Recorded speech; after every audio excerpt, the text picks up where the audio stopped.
에베소서 1장 송축 그리스도 안에서 그의 영광의 찬송이 되게. 전체 구조 인사 1장 1절에서 2절 하나님의 뜻으로 된 사도 그리스도 예수 안 성도에게 은혜와 평강. 송축 성부 1장 3절에서 6절 창세 전에 택하심 예정 양자 삼으심 그의 은혜의 영광을 찬송하게.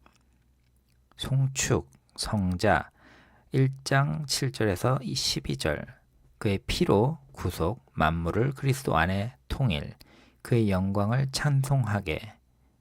송축 성령 1장 13절에서 14절 약속의 성령으로 임치심 기업의 보증 그의 영광을 찬송하게. 기도 1장 15절에서 23절 알게 하시기를 소망 기업 능력 부활 승귀하신 그리스도 교회의 머리. 에베소서 1장은 처음부터 끝까지 읽고 나면 가장 먼저 주목해야 될 에베소서 1장을 처음부터 끝까지 읽고 나면 가장 먼저 주목해야 할 사실이 하나 있습니다. 이 장에는 뭐뭐 하라라는 명령이 단 하나도 없습니다. 전부 직설법입니다. 하나님이 무엇을 하셨는가에 대한 선언뿐입니다. 에베소서 전체가 그렇습니다. 1장에서 3장은 하나님이 하신 일, 직설법이고 그러므로 너희가 부르심에 받은 일에 합당하게 행하여 4장 1절이라는 첫 명령은 3장의 분량의 은혜가 다 선포된 다음에야 나옵니다.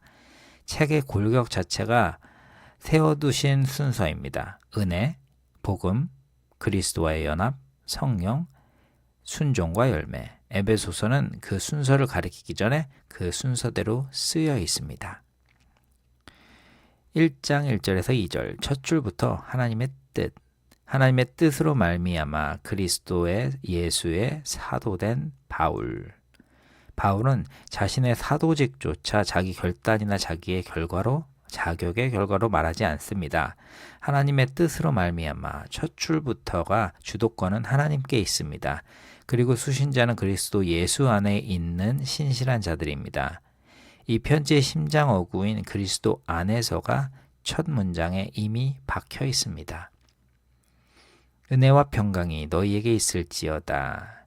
헬라식 인사 카이레인과 히브리식 인사 샬롬이 결합된 형식이지만 바울의 손에서 이것은 단순한 인사말이 아니라 복음의 두 단어가 됩니다. 은혜가 먼저 그 결과로 평강 그리고 그 출처는 하나님 우리 아버지와 주 예수 그리스도입니다. 평화는 우리가 만들어내는 마음 상태가 아니라 은혜로부터 그분에게서 흘러나오는 것입니다. 3장 1장 3절에서 14절 한 문장의 찬가 헬라어 원문에서 3절에서 14절은 한 문장입니다. 약 202단어. 이것은 유대인의 송축, 베라카 형식입니다. 복되신 하나님을 찬송하라. 찬송하리로다 하나님이 모든 신령한 복으로 우리에게 복 주시되 같은 어근이 반복됩니다. 복되신 하나님이 우리를 복 주셨다. 그리고 동사의 시제를 놓치지 마십시오. 복 주셨다. 부정과거 이미 완료된 일입니다. 앞으로 우리가 노력해서 얻어내야 할 복이 아니라 이미 다 주어지신 복입니다. 그 복은 하늘에 속한 것이며 그 위치는 언제나 그리스도 안에서입니다. 이 한 문장은 삼위일체 구조를 펼쳐지고 각 단락은 그의 영광의 찬송이 되게 하려는 것이라는 후렴 6절, 12절, 14절로 닫힙니다. 성부의 택하심, 창세전에 그리스도 안에서 우리를 택하사 사랑 안에서 그 기뻐하시는 뜻대로 우리를 예정하사 자기의 아들들이 되게 하셨으니 선택의 시점이 창세전입니다. 우리가 존재하기도 무엇을 행하기도 전입니다.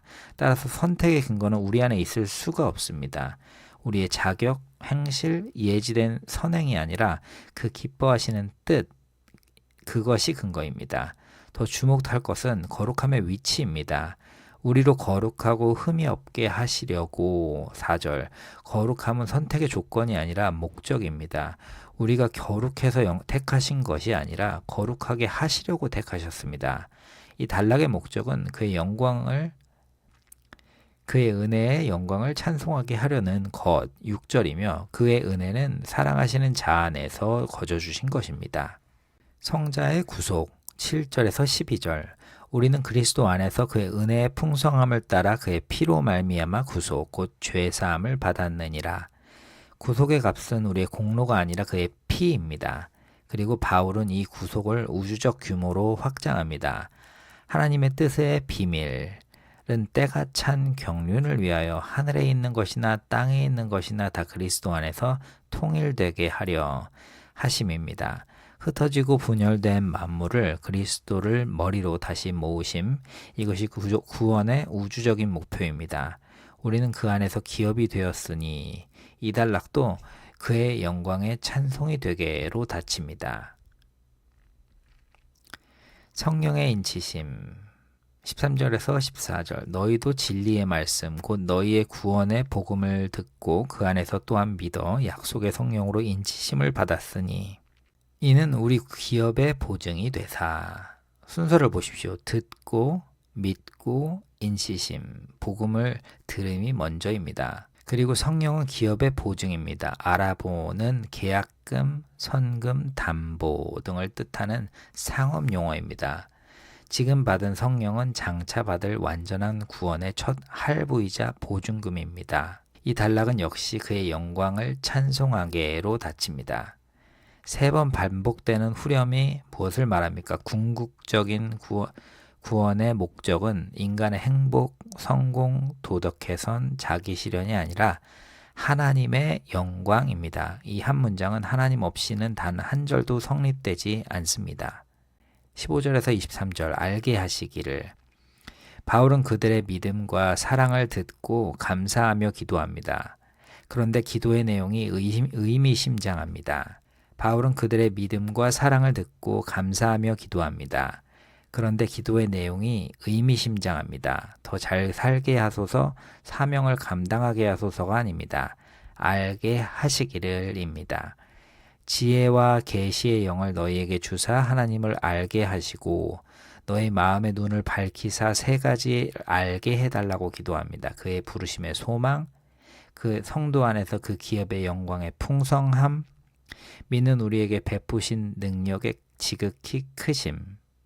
그러면 그 능력의 척도는 무엇입니까? 바울은 이렇게 대답합니다. 그의 힘의 위력으로 역사하심을 따라 그리스도를 죽은 자 가운데서 다시 살리시고 하늘에서 자기의 오른편에 앉으사. 그리스도를 죽은 자 가운데서 다시 살리시고 하늘에서 자기의 오른편에 앉히사. 부활과 승귀의 능력입니다. 그리스도는 모든 통치와 권세와 능력의 주권 위에 계시며 만물이 그 발 아래 복종합니다. 여기서 핵심을 놓치지 마십시오. 우리를 향한 능력의 크기가 부활의 능력입니다. 이것은 우리가 짜내서 동원해야 할 힘이 아니라 이미 믿는 자 안에서 작동하고 있는 힘입니다. 그리스도인의 삶의 동력은 우리의 결심, 열심, 죄책감이 아니라 무덤을 이긴 그 능력입니다. 그리고 마지막 절이 교회를 규정합니다.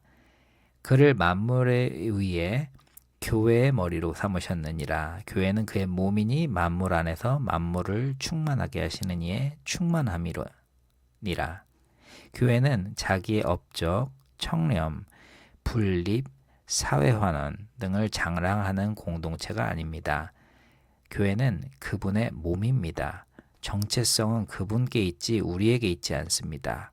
에베소서 1장을 꿰뚫는 5개의 큰 실. 첫째, 그리스도 안에서 그 안에서 사랑하시는 자 안에서 그로 말미암아 1장에도 11번 넘게 나옵니다. 모든 복의 위치가 우리 안이 아니라 그분 안입니다. 우리가 가진 것 중에서도 그리스도 안에서 밖에 있는 것은 하나도 없습니다. 둘째, 직설법이 명령법보다 먼저입니다. 1장의 명령이 없는 것은 우연이 아닙니다. 1장에서 3장은 하나님이 하신 일을 말씀하시는 거고 4장에서 6장이 그러므로 행하라라는 책 전체의 골격을 의도합니다.